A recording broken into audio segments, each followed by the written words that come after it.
여러분 안녕하십니까? 메디치 가문 얘기 좀 해보겠습니다. 메디치 가문의 역사에서 가장 빛나는 영예는 뭐냐면은 왕비를 둘이나 배출했다는 거죠. 그래서 오늘은 메디치 가문 출신으로 프랑스 왕비가 된 첫 번째 여인이죠. 카테리나 데 메디치. 프랑스 말로는 까트리네 드 메디시스라고 해요. 그 여인 이야기를 한번 들려드리겠습니다. 그런데 이 카테리나는 어린 시절에 갖은 고초를 겪었고요. 그다음 오늘의 제목처럼 그야말로 끔찍한 일을 겪을 뻔했었는데요. 방분한 군인들의 유린될 뻔했던 소녀 카테리나 데 메디치, 프랑스 왕비가 되다. 제목부터 굉장히 궁금증을 자아내는데 과연 어떤 일이 있었는지 그 얘기를 시작해 보겠습니다. 먼저 카테리나는 누군지 그리고 누구 딸인지 그 얘기부터 이제 추적을 해보겠습니다. 카테리나는 이렇게 생겼대요. 나중에 프랑스 왕비가 돼서 그때 그려진 초상화인데 본명은 카테리나 마리아 로물라 데 메디치, 이렇게 좀 길어요.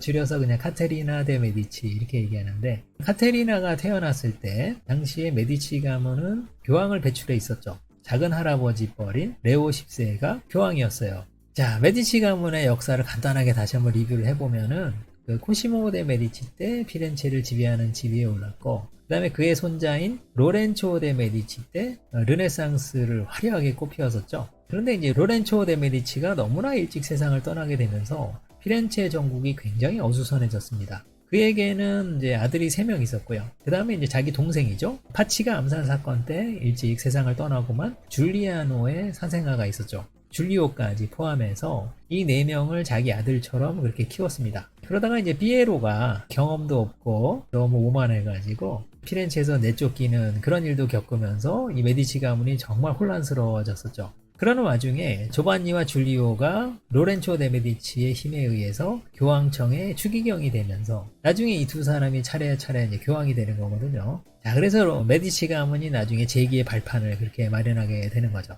자, 그런데 이 피에로, 조반니, 줄리아노, 줄리오 이렇게 4명의 아랫대까지 또 내려와 봐야 돼요. 자, 그래서 이 4사람에게는 그런데 자식들이 별로 없었습니다. 자, 그래서 이 피에로는 로렌초 2세를 낳았어요. 그리고 이제 조반니와 줄리오는 자식을 낳을 수가 없는 거죠. 그 다음에 줄리아노도 결혼 전에 어떤 애인에게서 사생아를 낳았어요. 그 사람이 이제 이폴리토입니다. 자, 그러면 이제 카테리나는 여기에서 어디에 위치하냐? 그러면은 피에로의 아들이 로렌초 2세의 딸입니다. 그렇게 되는 거죠. 자, 그런데 이 로렌초 2세와 이폴리토 이외에 또 남자가 하나 더 있었는데 이폴리토보다 한 살 위인 알레산드로라는 친구가 있어요. 근데 이 알레산드로는 여러분 초상화를 보셔서도 아시겠지만 백인과 흑인의 혼혈이에요. 근데 이 알레산드로는 누구냐? 공식적으로는 로렌초 2세의 아들로 되어 있습니다. 자, 그런데 많은 사람들이 바로 위에 있는 줄리오, 말하자면은 교황 클레멘스 7세가 되기 전에 추기경이던 시절에 줄리오가 낳은 아들이라고 믿고 있죠. 추기경은 아들을 어디에 공개할 수가 없지 않습니까? 그러다 보니까 자신의 조카인 로렌초 2세에게 그렇게 이제 부탁을 해서 로렌초의 아들인 것처럼 출생신고를 했다. 이제 그런 얘기가 되겠죠.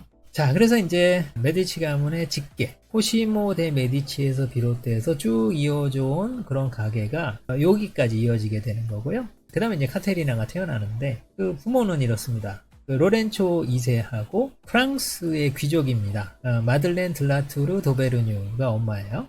이 두 사람은 어디에서 결혼식을 올렸냐 하면은 프랑스의 앙부아지에서 결혼식을 올렸어요. 프랑스와 1세가 주선했고요. 그리고 결혼식장이나 이런 것들은 누가 꾸며줬냐 하면은 다빈치가 꾸며줬습니다. 자, 그래서 이 두 사람은 결혼식을 올리고 이탈리아에 돌아와서 피렌체에서 지냈는데 이 카테리나가 태어날 때 이 엄마 아빠가 연달아 세상을 떠나요. 엄마는 15일인가 그렇고요. 아빠는 불과 며칠 뒤에 21일 만인가 그렇게 해서 엄마 아빠가 연달아 세상을 떠나고 만 거예요.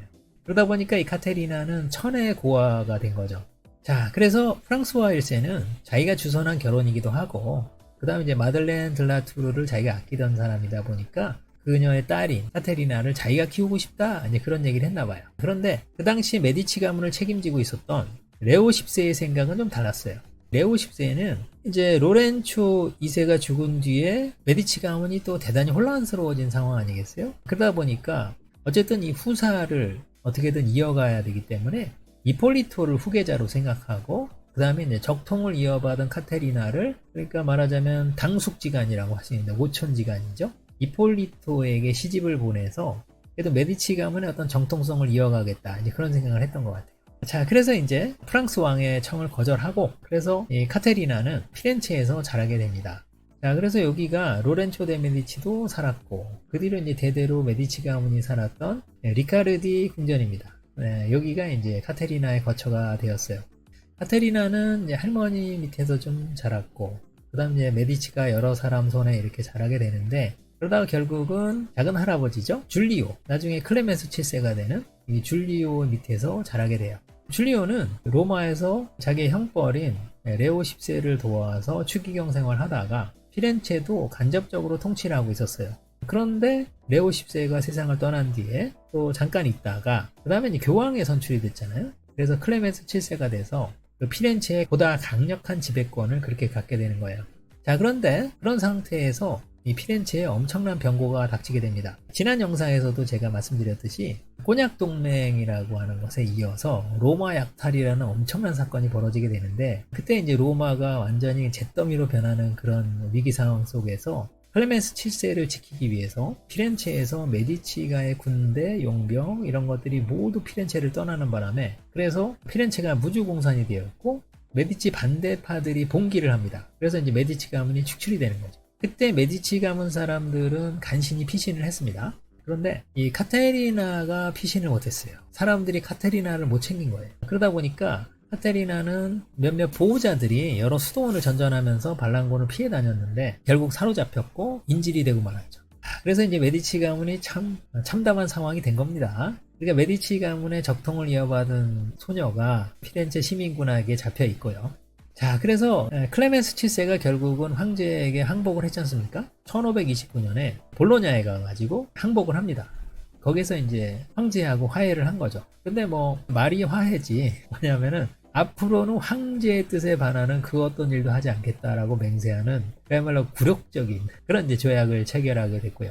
근데 그때 클레멘스 7세가 황제에게 한 가지 부탁을 합니다. 메디치 가문이 다시 피렌체에 복귀할 수 있도록 도와달라. 그렇게 간청을 한 거죠. 황제로서도 지금 현재 피렌체가 자신의 통제에서 벗어나서 있는데 메디치 가문을 다시 이제 거기 세워서 자기 통치 아래에 두는 것이 여러모로 안정적이겠다. 그런 생각을 해서 황제가 알았다 라고 해서 시민군들의 반란을 진압하기로 합니다. 1527년에 반란이 있었고요. 그래서 무려 2년여의 세월이 지난 시점이에요. 그 시간 동안 카테리나는 인질로 붙잡혀 있었던 거죠. 자, 그래서 이제 황제군이 엄청난 군대를 동원해서 피렌체를 또 쳐들어갑니다. 그래서 이제 공성전이 벌어진 거죠. 근데 결상전을 벌이고 있었던 피렌체가 상당히 오래 버티긴 했으나 독한 마음 먹고 일단 밀려오는 황제의 대군을 어떻게 할 도리가 없어요.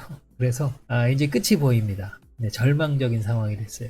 그러자 이제 시민들은 복수심에 사로잡혀가지고 당시에 11살이던 카테리나를 이 광장으로 끌어냈습니다. 그리고는 그녀를 증오심에 가득 차 있는 지금 악에 받쳐 있는 군인들에게 던져서 그냥 유린을 해버리자 그런 거죠. 그러면 이제 카테리나는 비참하게 죽어가겠죠.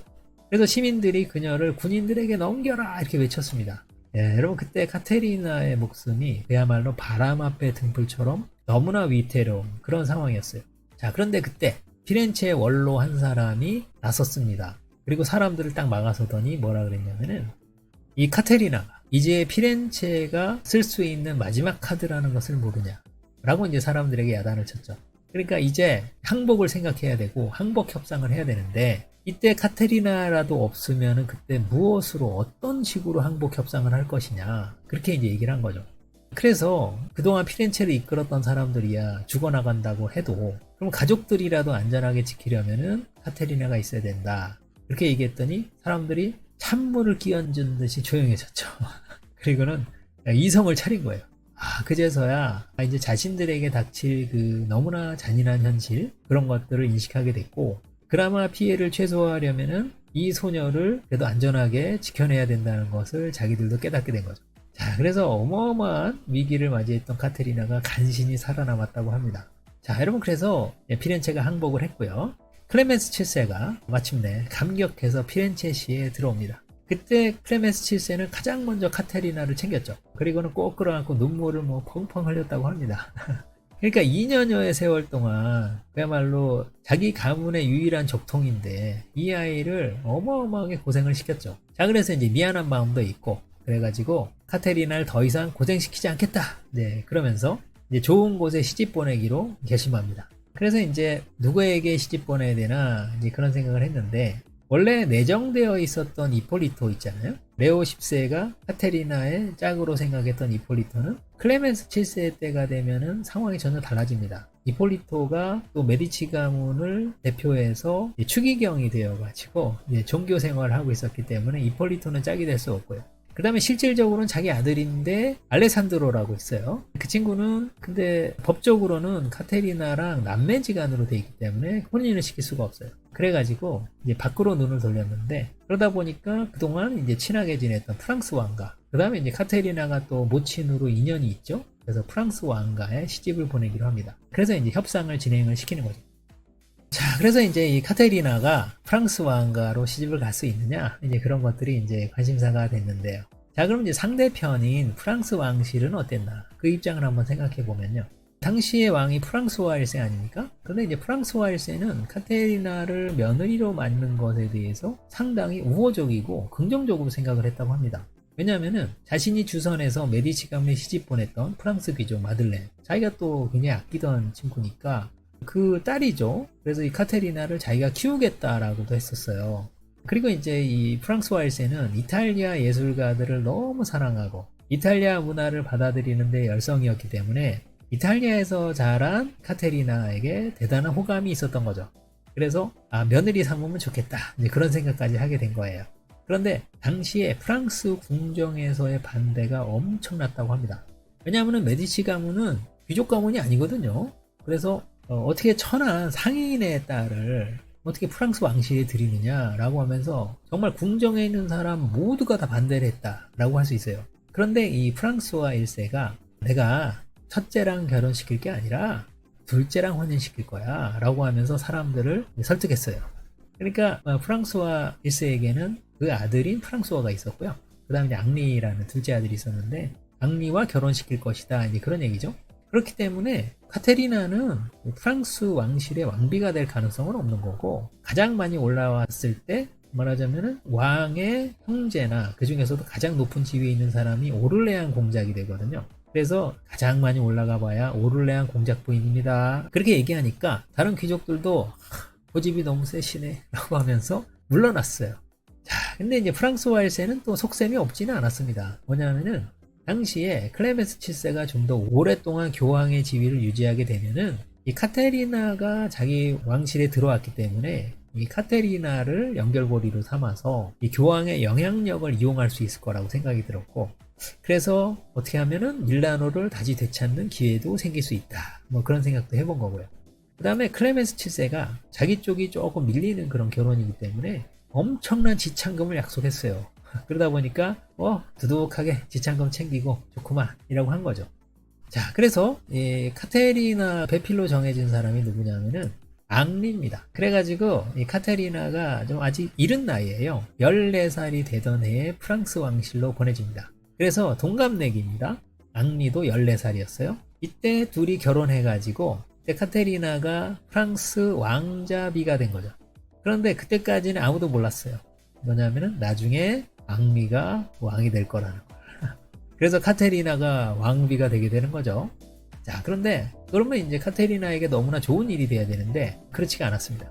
프랑스의 왕비가 된 다음에 카테리나는 너무나 불우한 그런 삶을 살아가게 되는데, 자, 그 이야기를 다음 시간에 들려드리도록 하겠습니다.